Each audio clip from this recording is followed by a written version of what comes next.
Hey guys, and welcome back to the 73rd and final episode of this Swansea FIFA 17 career mode. Before we jump in, I just want to say a huge thank you to all your support throughout this series. It's been a really fun one to do, a challenging one, offering something very different to being a top Premier League club like Chelsea or City or something. It's been so good. It's been great for the channel. We've seen a lot of growth over the course of this career mode, and it's all down to you. So for one last time, please do drop a like on the video. Hopefully it'll bring us good luck, because we've got the chance to go out and end it all on the very top with a bang. We're taking on Tottenham in the final game of this series for the most prestigious club competition, the UEFA Champions League. Hopefully we can bring it home. We're already champions of England.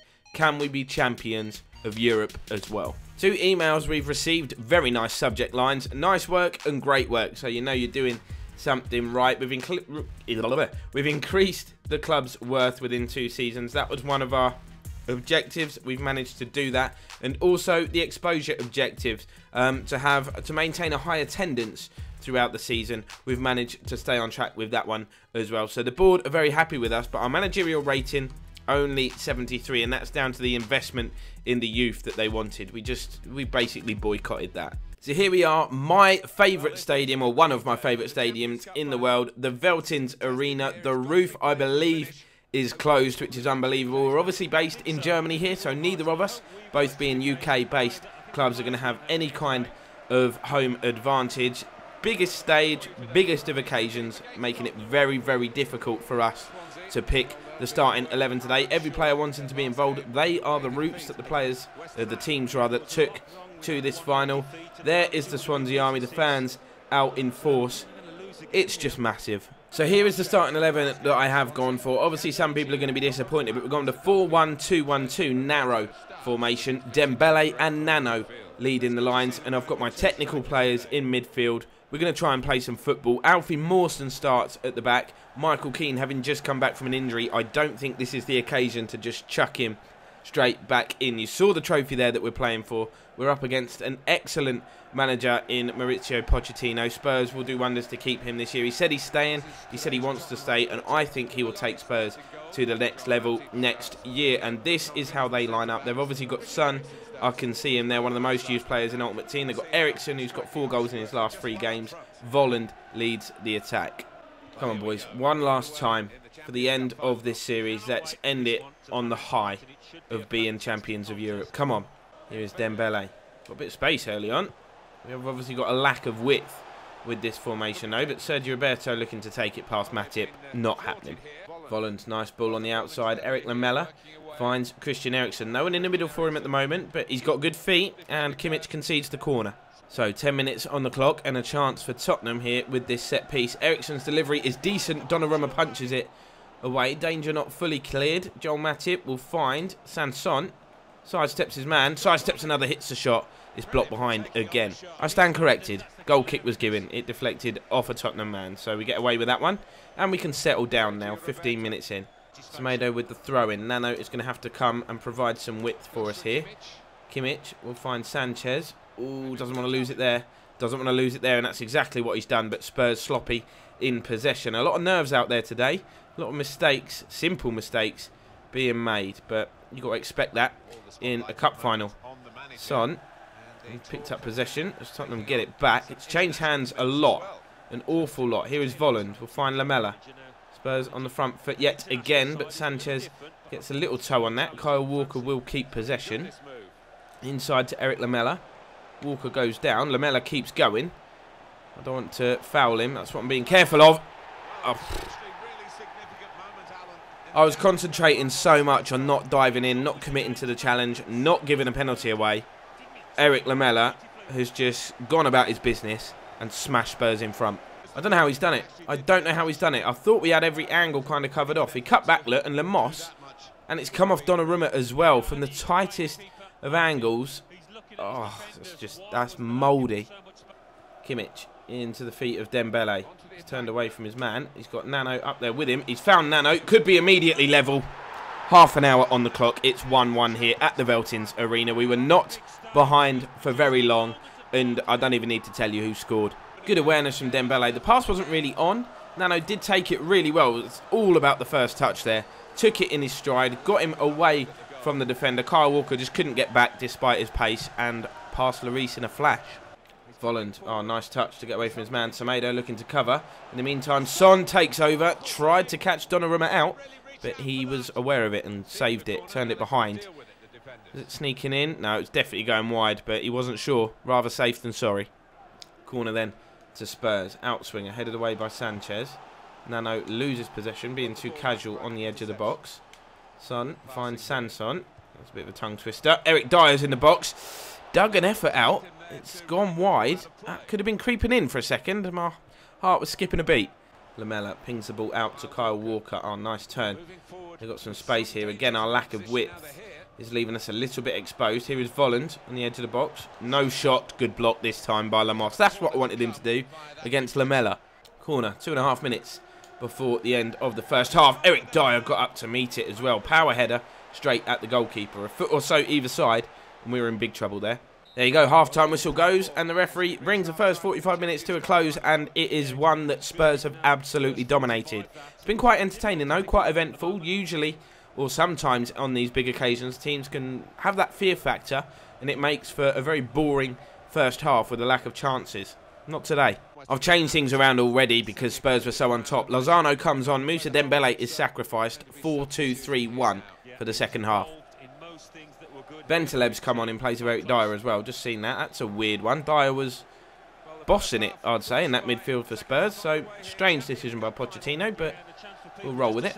Roberto pokes the ball down line, and Semedo is going to cut inside and use his pace here. At the moment, we've got Sergio Roberto playing wide on that right-hand side, but we do have Iñaki Williams on the bench. That could be a change that I'm going to look to make very shortly as Spurs come forward. That is a horrendous challenge from Grimaldo, but Eriksson will find Volland. Good footwork, good shot, good save. So inside the final 25 minutes of this one, and Spurs have another corner. Eriksson with an outswinger. Lemos heads it down. Kimmich tries to clear. Spurs have got us camped in our own half at the moment. Here is Son. It's blocked. Grimaldo gets up, and we're going to hook it clear.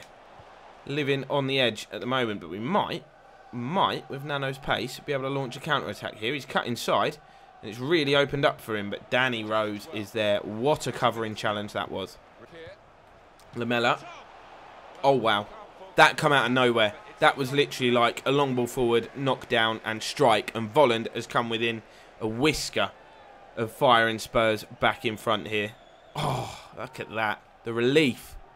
Renato Sanchez finds Gylfi Sigurdsson. Spurs, by the way, have gone all-out attack. And Matip is now playing as a striker, which means Matip is not there.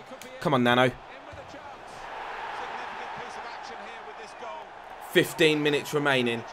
Nano is the man. That's all I have to say about that.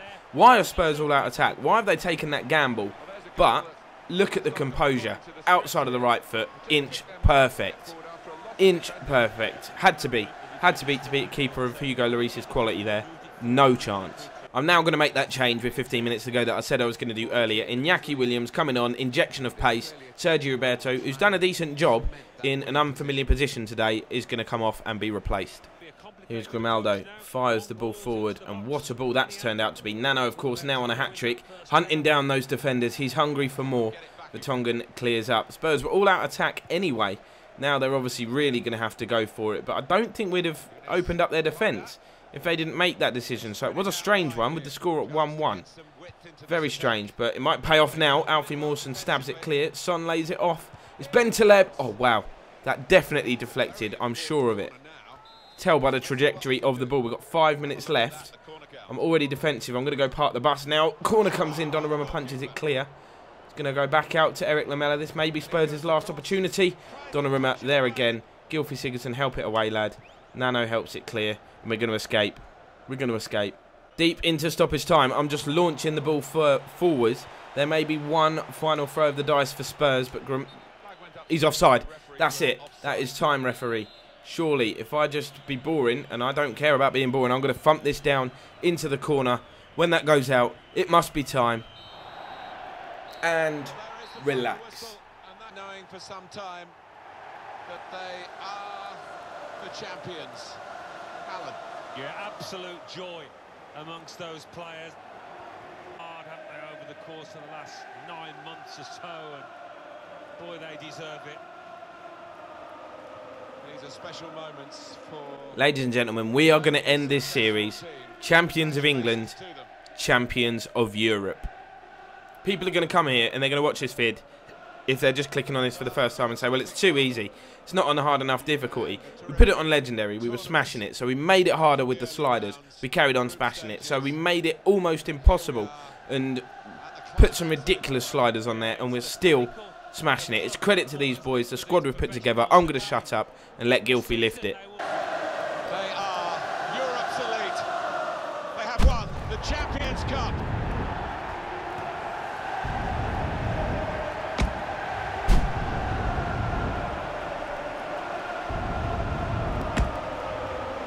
You have to have the team photo. And they're getting ready for it now. Yeah, one of those lovely scenes that you'll hang on the wall back at home. Talk about domination and talk about being clinical. They're the match stats. 2 shots on target.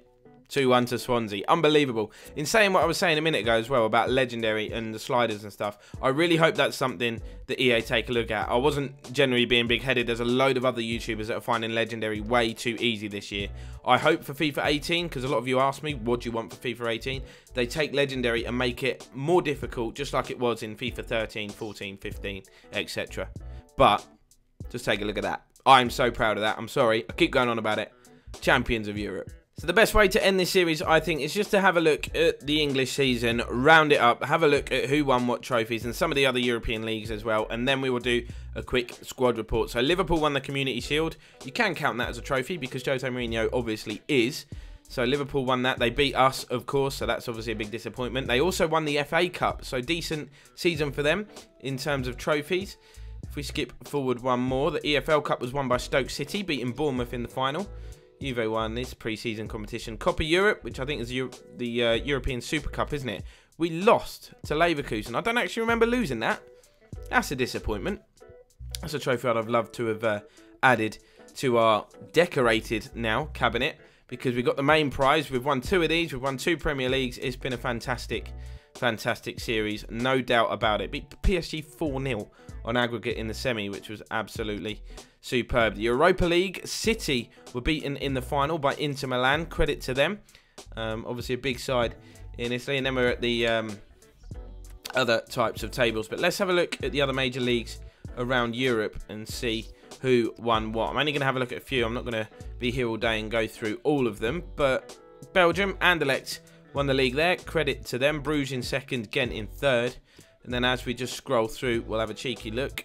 Copenhagen won the Danish league. We obviously won the English league. PSG absolutely annihilated the French league. Absolutely smashed all over it. Monaco down in 4th. Bayern smashed the Bundesliga. You can see how far clear of Dortmund they were there. Like 11 points or 12 points. Can't do maths. Juventus won the Serie A, and they were a long way clear as well. So it's not been a tight title race in any of the major leagues so far. I'm going to keep scrolling through. Let's see. PSV, that's a bit tighter, 6-point margin, but PSV beat Ajax to the Dutch title. Scrolling through, feel free to pause it if you want to have a look at any of the other leagues. But Porto beat Benfica, 9-point margin. Wouldn't say that's particularly close. And you got Dundalk, top of the RS League. CSK Moscow, not sure if that has finished. They've played their 30 games again. 8 points clear of Zenit. Get to Scotland. Celtic, it's the old firm. First and second. Credit to Rangers for putting in a half-decent title shot. But Celtic, congratulations on their achievements in real life this year as well. They've done an incredible unbeaten treble, I think it is. Rangers in second. Atletico Madrid. Now, here's a tight title race. This is what I wanted to see. Even though it was really only a 2-horse race. Real Madrid 9 points behind. But Barcelona pipped to the La Liga title by 2 points by Atletico Madrid. Unreal. Galatasaray won the Turkish League. United States obviously runs at a slightly different time. But that's it for all the kind of major leagues scrolling through. Now, I'm going to do a quick squad report and see the stats of the players for the season. Some of these stats will be incredible. Donnarumma's overall is great. And just look, 17 clean sheets. I mean, he was an unbelievable goalkeeper, as was this man after a very, very shaky start. He didn't start well at the club, made some awful mistakes, but he did come good, and he would go on at the age of 23 to be even better than that. Alexander-Arnold, brilliant loan signing from Liverpool. You see, he made 13 appearances. That was more than I was expecting.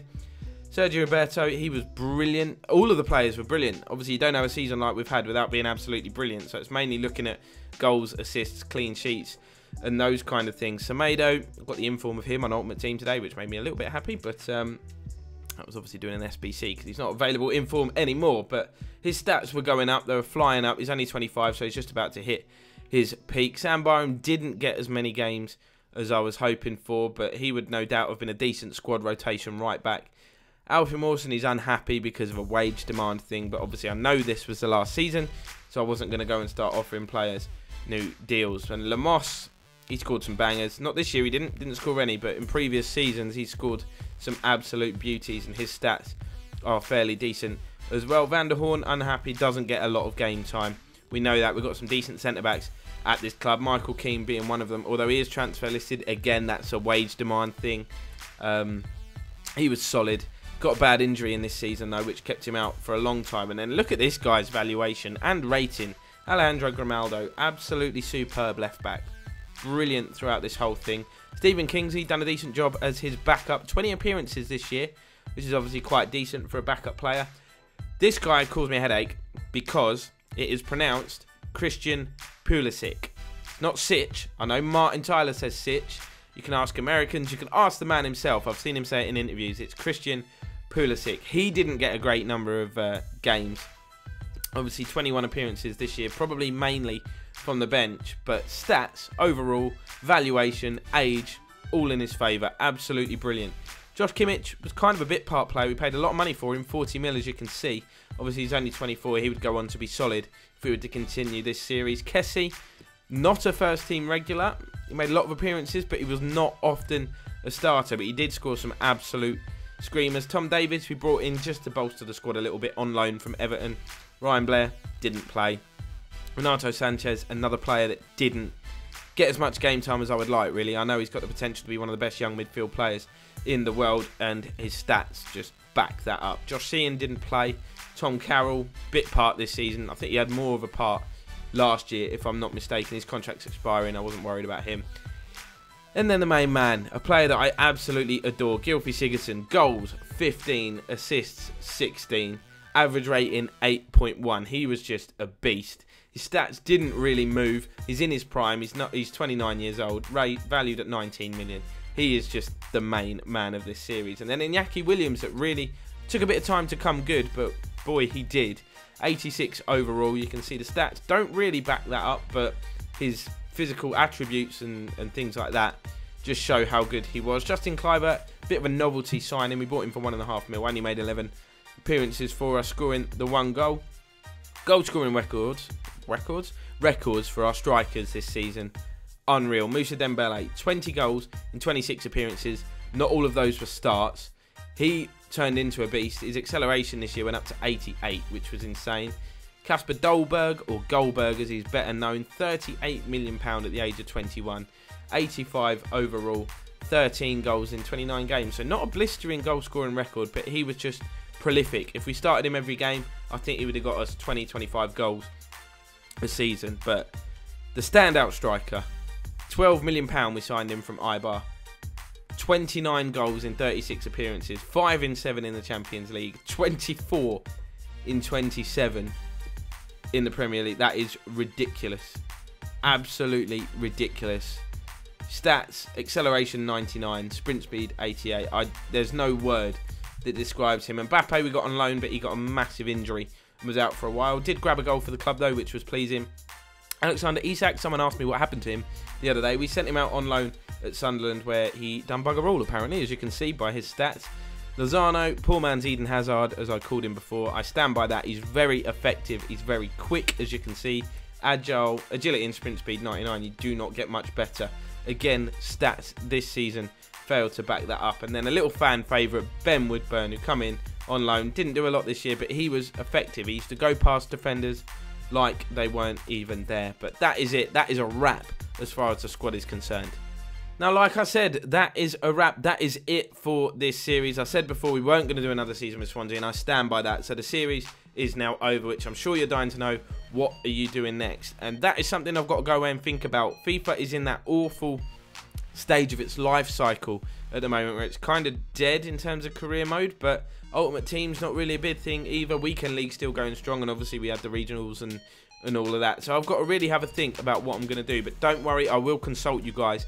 There will be a vote as to what kind of series we do next. So do keep your eye on the channel page. Once again, a massive thank you for all your support throughout this Swansea series. The channel has grown a lot, as I said. Please do drop that one last like for the boys, for the champions, and the things that they've achieved. But for now, I will see you in another video and another series.